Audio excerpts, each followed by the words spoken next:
Sorry, everyone. Okay, all right.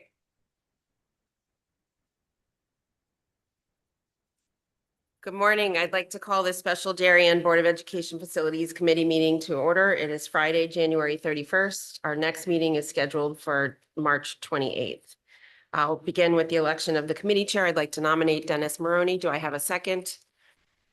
That is Second. John and Katie, and I'll assume that if those in favor, that's John, Katie, and Dennis. Dennis, thank you for taking this on. Thank you. You need an agenda? No, I'll be here. You're gonna stay? I'm gonna stay, so. You have your agenda. So First order. our first order of business is the Oxbridge Elementary Space Usage and Enrollment Analysis. Sorry, I'll put that over to Dr.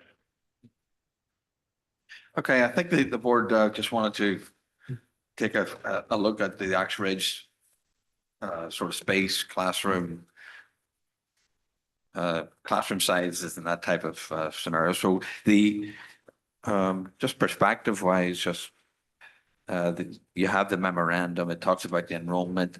Basically, we were up, like when the school opened in 22, we're basically 100 over just to start with, right? So the ed specs that were done were about 100 or so, like below, give or take. So the popularity of the school, the impact COVID, moving into the district, those types of things.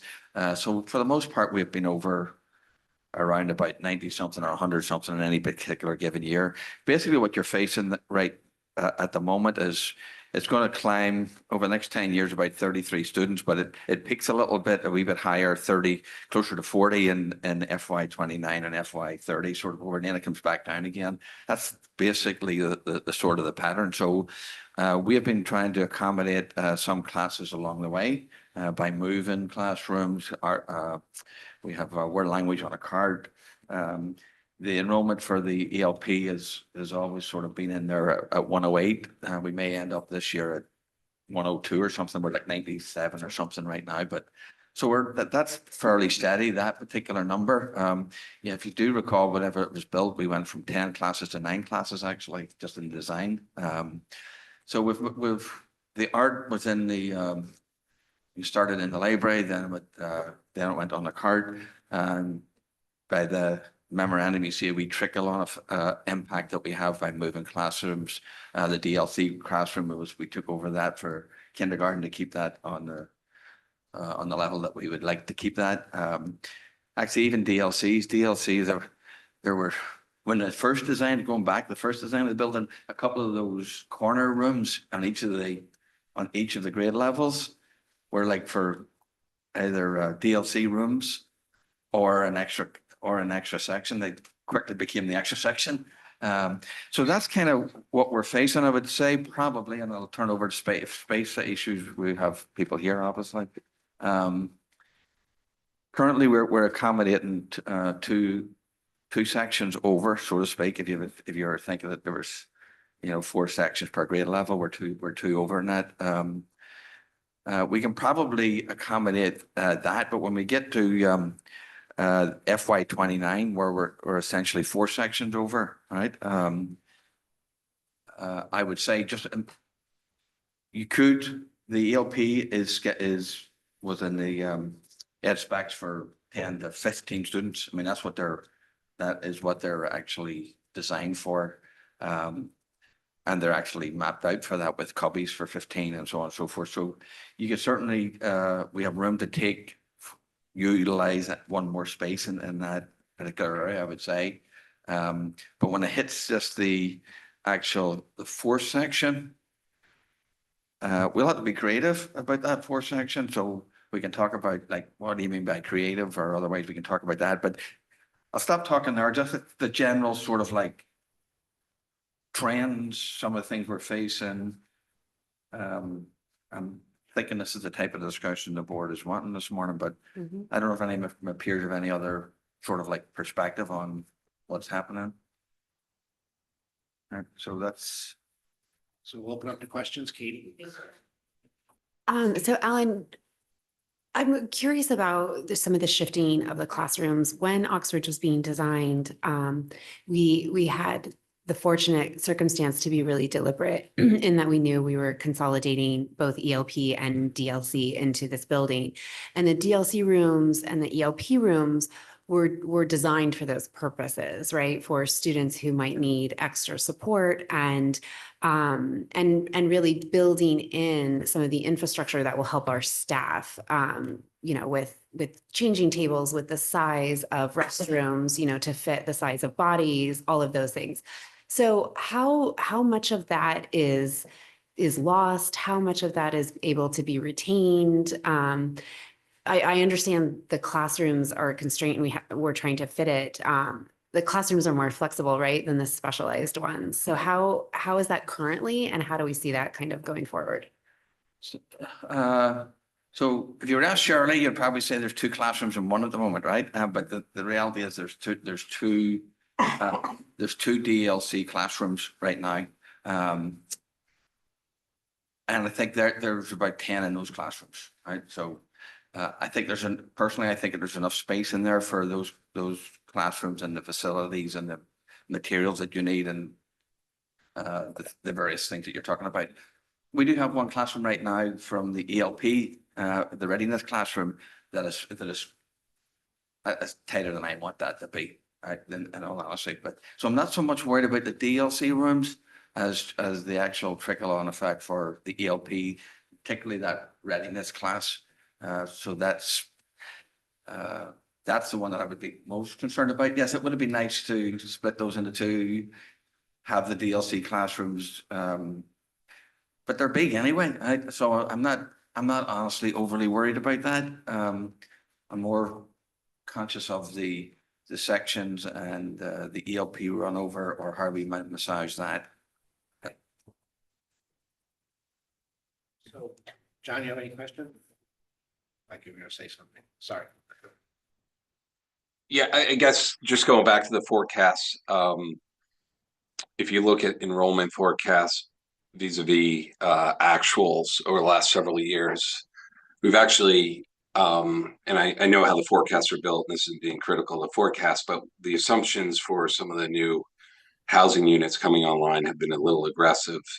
I also think, as you transition to millennial parents, birth rates have slipped a bit. So I guess, what this analysis is based on those forecasts, but each and every year as we look forward, or as we move forward, enrollment's been flat to relatively down. I mean, I think our enrollment since 2015 is down like 5%. So I understand why we're looking at this, but I also want to look closely at, as we move forward and as more housing units come online and how more housing units are developed, how they're being filled and how they fit into these projections, I think is pretty important.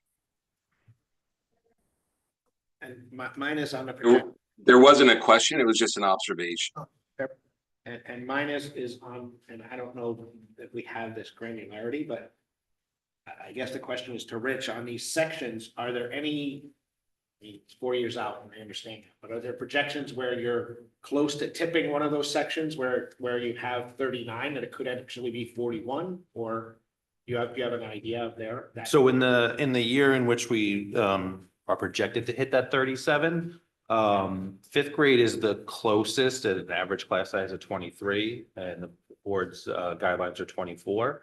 So you're still 4 students away from tipping. So you still have a little bit of room. Usually we consider obviously 1, 2 is kind of like that tight zone. So you're not quite there, but your enrollment does go to about 673 pre-K through 5. And Dennis, just one other point, when you kind of dissect those enrollment trends, also from what I remember and recollect, a lot of the growth has been in the pre-K category as well. So to Katie's, the specialized classroom and stuff, and I think we have to maybe even dissect what we're seeing between pre-K and then K through 5. Go ahead, Katie. For comparison, just a high level overview of where the other schools are at. Is this Are any of the other schools facing a similar issue? Are there, or maybe an opposite issue? We know that the enrollment varies by school. Yeah, it does, but even like Royal would tend to be, they have less classrooms like, as part of the actual breakup. I haven't analyzed all that for today, those ones, but it's not to this. This is the most challenging one we have by far.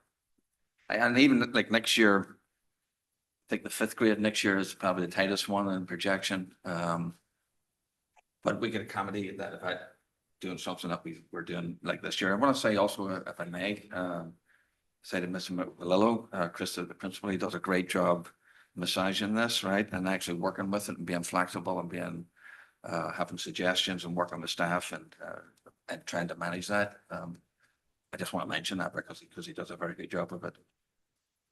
Dennis, just another observation follow-up also, you know, as we saw, clearly there's a lot more in-migration in Oxford district than the other 4 schools. And, you know, candidly, we're probably drawing a correlation, but it's a brand new school. And so I think we also are going to have to watch as the new renovation projects come online and essentially, you know, in many ways appearing as new schools, whether or not that changes or shifts the trends in those elementary district directions as well. And I think it's a little, I appreciate the look, but I don't know how to personally handle this 4 years out. So struggling with that part. But Well, I think we would do what we're doing now, is like keep a careful eye on this. And if there's anything of significant, I won't say construction, but changes, that certainly we would bring those to the board to apprise them of. Like, for instance, if we ever had to change the ELP room, you know, the gathering room type thing, if we ever had to utilize that, they would bring that here forward. I don't think we're there yet with that, to be honest with you, but that year out of 29, if it plays out, it could suggest that you have that conundrum or that. But it may not be the only space. Do you want to talk about any spaces? I mean, So I can say that we looked really close at this last year when we had world language and the extra kindergarten section. So we've really looked the building over very closely and have come up with a few ideas. And like Dr. Adley pointed out, you know, Chris Malillo is a key component to this, but this isn't anything new, you know, just because it's a new school, there's always schools that run out of space and you have to get creative with where you put people, but it's something we definitely need to keep our eye on and see where the enrollment numbers actually come in. so I'd say as part of that process, we walk the school together, right? We talk to teachers, we talk to the custodians, Kevin, myself, the principal, Shirley, Amy. We make sure that programmatically, it's not just like, okay, move that to here, move that to there. Because there's nuances to it, and we spend a lot of time trying to understand those and make the shifts we have to make deliberately and consciously.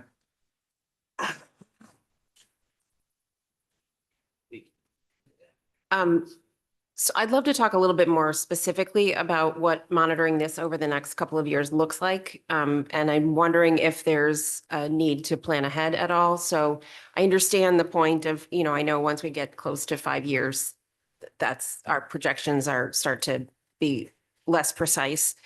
And 4 years is up close to that mark. Plus we have housing changes that could shift, plus renovations. That said, understanding that we have an issue from the board perspective, I would love to understand what the timeline would be for evaluating and when we might need to make a change. Understanding also that what we would probably have to do is redistrict, and families find that uncomfortable. So if that's the case, is there a way to be thinking ahead about how to ease discomfort? So for example, do we start to shift people who are coming in at a younger grade to another school a little bit earlier so that we're not having to make any sort of final and quick shift? So I would love to understand what a more precise timeline for evaluating any sort of future decision would be. And with that, for me, I think in October when we have our demography report, I think this granularity, if that's the word, should be built into this, because normally it's just the total school and where we are, but I think we need to look school by school and see where we are with the demography report. Is that the right time to pick this back up again, October? Yeah, we can do a sort of status report and perhaps a more global look at it. I just have to sort of ponder what the application of it, I think I know what the board's asking. It seems to be, I would think that would work. We usually get the demography report in November because you're looking at the October results, so it'll probably be more like November than October. Okay, just Yeah, whenever we get, Remember when we have it whenever on we get the the report. Katie.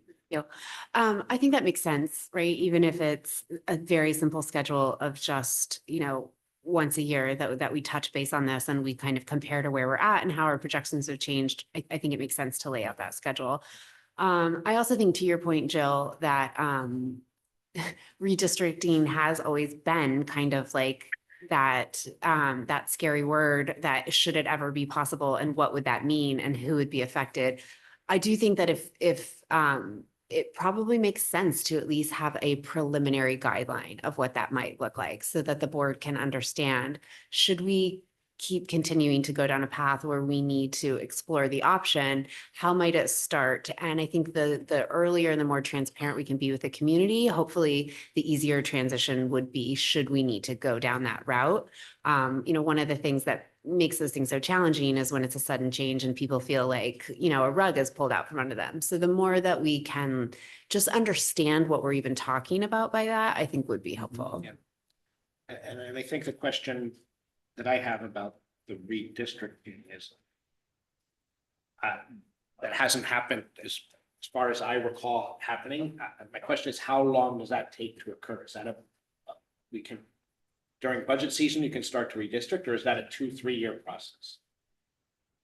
I don't know the answer to that. It typically takes a while. Usually you're bringing in a Yeah. demographer who will look at different options and look at your boundaries and what it would mean to shift like certain boundaries. So it's definitely not a couple month process. And usually it's like, so I know like Fairfield as an example has been looking at redistricting and it's been over a year discussion. So that part may come up quickly and it's 29. We have to look at that. So. Okay, so I think we can keep an eye on this and look at this come the fall and have a watch out and look for this coming then, I think. Other questions for anyone or? Okay, I think our next item is first off, I forgot to thank the committee. Thank you for electing me chair. I'm happy to serve another year. The next point was public comment. Do we have any public comment? If anyone in person or online would like to participate in public comment, please come up to the podium or use the raised hand icon and wait to be recognized. Once recognized, please state your name and address for the record and note that you have up to 3 minutes to comment. Please note the time with the chair. There are no raised hands at this time. Okay, I will take a motion to adjourn. Katie? Seconded by John. Thank you. All in favor? Thank you. Thank you.